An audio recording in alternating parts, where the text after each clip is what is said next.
Hello बच्चों, मैं आपका यार सर कीस्टोन कोचिंग सेंटर का डायरेक्टर। आज का वीडियो बहुत इंपॉर्टेंट है, खास करके वो स्टूडेंट्स के लिए जो नीट का कैंडिडेट है या फिर कैंडिडेट बनने जा रहे हैं। सबसे पहले हम लोग समझते हैं कि नीट क्या है और उसका फुल फॉर्म क्या है, क्या क्वालिफिकेशन चाहिए, कितना मेडिकल सीट्स है, कितना कॉलेजेस है, कौन कौन सा सब्जेक्ट पढ़े, किस पैटर्न में पढ़े, नेगेटिव मार्किंग क्या है, प्रिपरेशन कैसे करें, काउंसलिंग क्या होता है, टोटल कितना सब्जेक्ट्स आते हैं और उसमें टोटल कितना मार्क्स है, कितना क्वेश्चंस है, ऑब्जेक्टिव कैसे सॉल्व करें। हम लोग कुछ शॉर्ट्स में कोशिश करेंगे ये सारा चीज को समझने के लिए। यानी आज का टॉपिक अगर कुल मिलाकर कहा जाए तो नीट क्या है। सबसे पहले उसका फुल फॉर्म समझते हैं। नीट का फुल फॉर्म है national eligibility cum entrance test. यानी ये एग्जाम देने के बाद आप डॉक्टर नहीं बन गए, बल्कि ये एग्जाम अगर आप पास कर जाते हैं, अगर इस एग्जाम में आप सिलेक्ट हो जाते हैं, उसके बाद आपको मेडिकल सीट्स मिल सकता है। या तो उसके बाद आपको डेंटल कॉलेज मिलेगा या तो मेडिकल कॉलेज मिलेगा। अब सर कितना नंबर में हम पास हो जाएंगे? टोटल 720 नंबर का ये एग्जाम है। यानी 720 नंबर का टोटल ये एग्जाम है। इसमें 200 क्वेश्चन आते हैं, उसमें से 20 क्वेश्चन जो है वो कंपलसरी नहीं है, वो एडिशनल सवाल है। वो 20 क्वेश्चन आप कर भी सकते हैं, छोड़ भी सकते हैं, कोई भी 20 क्वेश्चन, लेकिन 180 सवाल आपको अटेम्प्ट करना है। 180 सवाल में 720 नंबर है, मतलब 180 सवाल, एक सवाल में मानिए तो आपको 4 नंबर मिल रहा है। यानी नीट का एक सवाल में 4 नंबर, तो टोटल हमें 720 नंबर में से आपको कम से कम, मैं एवरेज बात कर रहा हूं, हर स्टेट का अलग अलग है, कम से कम आपको मिनिमम 600 अबव यानी 600 प्लस नंबर लाना है। उसके बाद ही आपका किसी ना किसी कॉलेज में सिलेक्शन हो सकता है।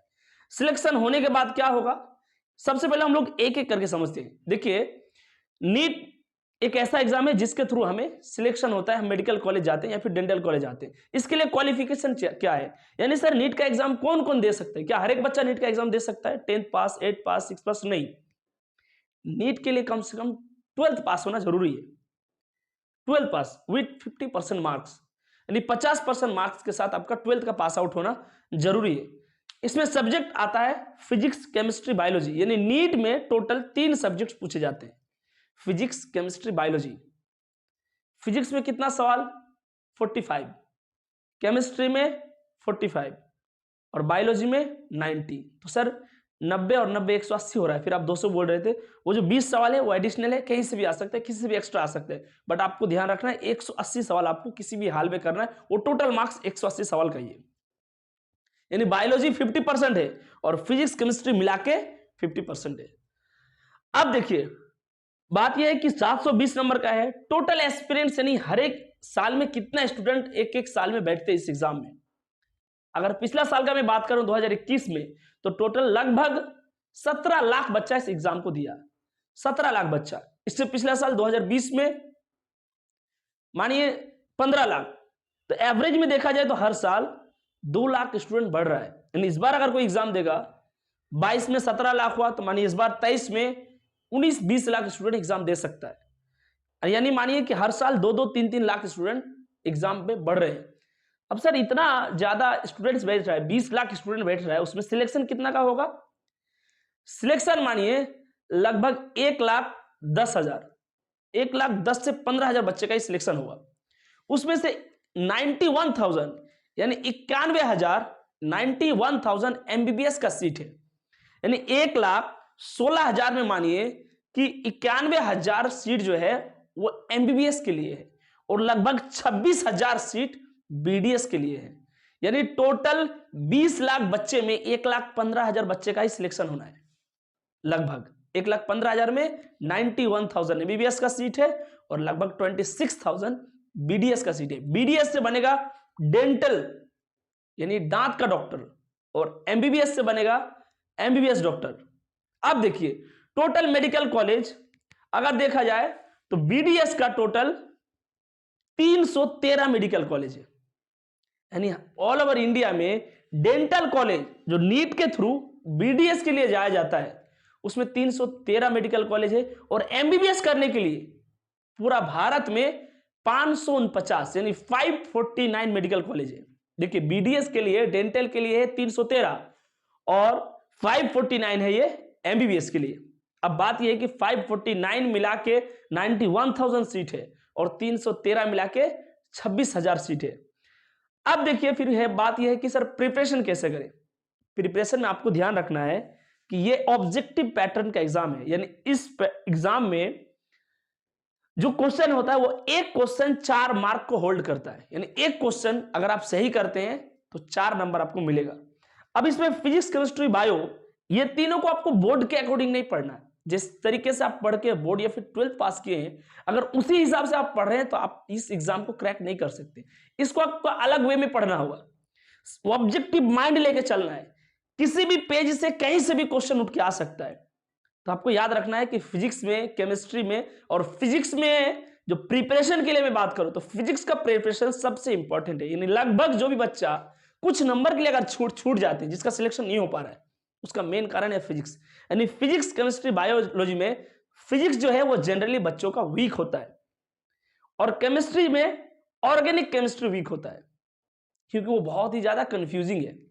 और बायोलॉजी लगभग बच्चा को लगता है अच्छा है, बट सबका अच्छा नहीं होता है, बट फिर भी अच्छा होता है। तो बायोलॉजी, फिजिक्स, केमिस्ट्री पहले ऐसा माना जाता था, बहुत पहले, अभी से 7 साल 8 साल 10 साल पहले, कि तीनों सब्जेक्ट्स में से अगर 2 को अच्छे से कर लिया जाए, बायोलॉजी और केमिस्ट्री, तो सिलेक्शन हो जाएगा। बट अभी नहीं हो सकता है क्योंकि अभी बहुत ज्यादा नंबर चाहिए और बहुत ज्यादा नंबर लाने के लिए आपका तीनों सब्जेक्ट में अच्छा कमांड होना चाहिए। सोचिए लगभग 600 प्लस नंबर चाहिए, यानी आपका बायोलॉजी में 360 नंबर है टोटल। 360 में अगर आप 300 भी ला रहे हैं और वो दोनों में आपको 150 करके लाना होगा, 180 में, तो मानिए कि आपका हर एक सब्जेक्ट अब अच्छा होना चाहिए। फिजिक्स के लिए क्या करें सर? प्रैक्टिस करना है आपको। फिजिक्स के लिए आपको एक एक क्वेश्चन को सॉल्व करना है। जो प्रीवियस क्वेश्चन आए हुए हैं पिछला साल वो ज्यादा इंपॉर्टेंट है, यानी पिछला 5-7 साल का सवाल आपका टिप्स में होना चाहिए, आंसर भी याद हो जाना चाहिए। कई क्वेश्चन तो रिपीटेड आते हैं। फिजिक्स के लिए इंपॉर्टेंट क्या है? क्वेश्चन सॉल्व करना, कॉन्सेप्ट समझिए, ज्यादा से ज्यादा क्वेश्चन सॉल्व कीजिए। अगर नीट का तैयारी करना है तो बोर्ड देना है तो फिर क्वेश्चन नहीं, ऑब्जेक्टिव नहीं, सब्जेक्टिव में ध्यान दीजिए। केमिस्ट्री के लिए क्या करना है आपको? केमिस्ट्री में यह करना है कि आपको प्रैक्टिस तो चाहिए, लेकिन उसके साथ साथ आपको बहुत सारा चीज याद रखना होगा। केमिस्ट्री बोला जाए तो एक प्रकार का मिस्ट्री है, वहां जनरल रूल से ज्यादा एक्सेप्शनल रूल है। केमिस्ट्री में बहुत सारा चीज आपको रटना पड़ेगा, समझना तो है लेकिन साथ साथ रटना है। और 2 साल समय होता है तैयारी करने के लिए, 12th पास करने के लिए। 12th पास आउट बच्चा दे सकता है, उसके बाद 1 साल या फिर 2 साल तैयारी कर सकते हैं। तो इतना सारा समय हमारे पास होता नहीं कि हमारे हर एक चीज को डिटेल से समझे। तो केमिस्ट्री में आपको याद करना पड़ेगा, फिजिक्स में प्रैक्टिस करना है, और बायोलॉजी में सबसे ज्यादा है बायोलॉजी का वेटेज। और बायोलॉजी आपको वीक किसी हाल में नहीं करना है। बायोलॉजी में क्या करना है? आपको याद करना है, हर एक पॉइंट आपका याद रहना चाहिए। आप कॉन्सेप्ट समझ रहे, अच्छी बात है। बच्चों आपको नीट का कैंडिडेट है, आपको डॉक्टर बनना है, आप टीचर बनने नहीं जा रहे हैं, आपको बहुत डिटेल में नहीं जानना है। हाँ समझ लीजिए, बट आपको हर एक पॉइंट याद रखना है, क्योंकि 3 घंटे के अंदर 720 नंबर का पेपर लिख देना और उसी 3 घंटे के अंदर 1 साल 2 साल का पढ़ाई पूरा कर लेना, यह बहुत बड़ी बात है। आपको याद करना पड़ेगा। बायोलॉजी समझिए बट आपको मेमोरी में रखना पड़ेगा। फिजिक्स प्रैक्टिस, फिजिक्स को आप रट नहीं सकते हैं क्योंकि जैसे डाटा बदल जाएगा फिर आपको आंसर नहीं आएगा, आप याद नहीं कर सकते। बट आपको इतना रिपीटेड वे में करना है कि आपको लगे याद हो गया है मेरा, इस टाइप से। केमिस्ट्री है लेकिन एक्सेप्शनल बहुत सारा चीज उसमें भी याद करना है। ये आपका प्रिपरेशन का पैटर्न रहना चाहिए। अब बहुत सारा ऐसा बच्चा है मानिए जो एग्जाम के लिए तैयारी करते करते बीच में छोड़ देते, फिर लास्ट में फिर स्टार्ट हो जाते हैं। उसके लिए यह है कि आप सबसे पहले अपना जो भी चैप्टर्स है, देखिए चैप्टर के अंदर टॉपिक भी होते हैं। मानिए ऑन एन एवरेज अगर बात किया जाए तो 30 से 40 चैप्टर आते हैं, चैप्टर का मैं बात कर रहा हूं। और इतना सारा चैप्टर आप एक साथ, आपको लगभग लास्ट के दिन में पता ही नहीं चल रहा है, चैप्टर का भी नाम याद नहीं रहता स्टूडेंट को।